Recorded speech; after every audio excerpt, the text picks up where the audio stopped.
Chair, fellow speakers, and guests, each and every one of you has it. Me too, though the majority of you probably don't realize it. Why? Because as children, we are coerced to do as we're told, even when it feels wrong for us. In this way, well-meaning parents, teachers, the media, religion,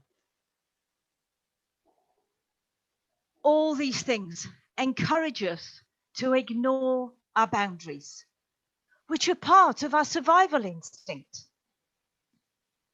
It was a walk along Bombay Harbour, as it was called then, when I was 21, that began to help me understand this.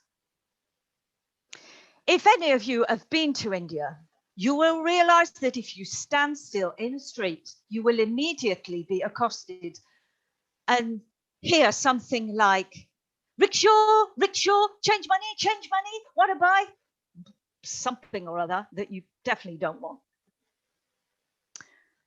So, to avoid this, as I was pondering on whether to spend my self-determined daily allowance on a boat to Elephant Island, I carried on walking and I went past the 5-star hotel called the Taj Mahal Palace. As I wandered past the end of the building, nothing in my surroundings seemed to have changed. So I was very surprised when I suddenly had the strong urge to turn around.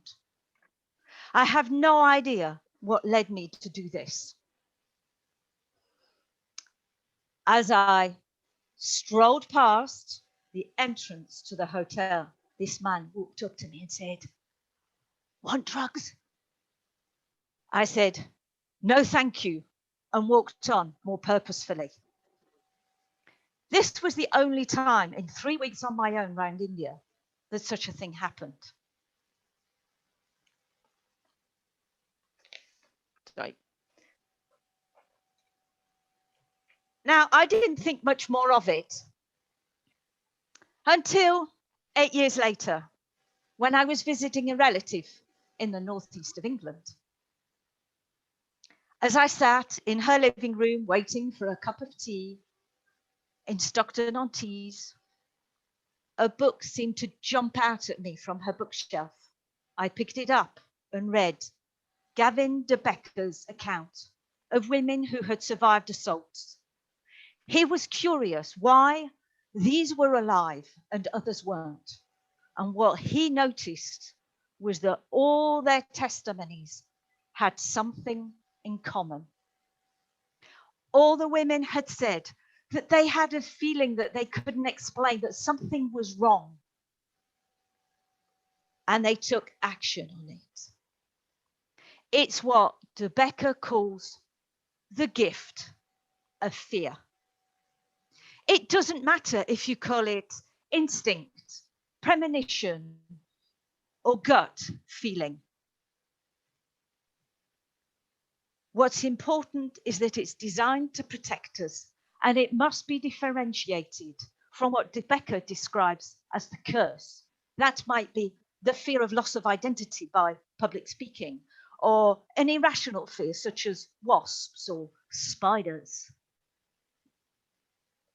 Ask yourself, how often have you had a feeling that you can't explain, not acted on it, and then regretted it?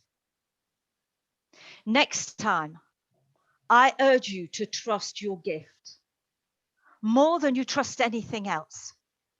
It could save your bank balance, a relationship, or a business, even if it doesn't save your life. Science now proves that our gut has 5 times more neurons than our spinal cord. And we perceive far more than we're actually aware of. I don't know what might have happened to me had I ignored my feeling in Bombay when I was 21. But having had my life threatened at 18 in Belgium from somebody that I thought I could trust, I guess I was not prepared to take a chance. So I'm grateful that I acted on the gift of fear. And I'm here to tell the tale.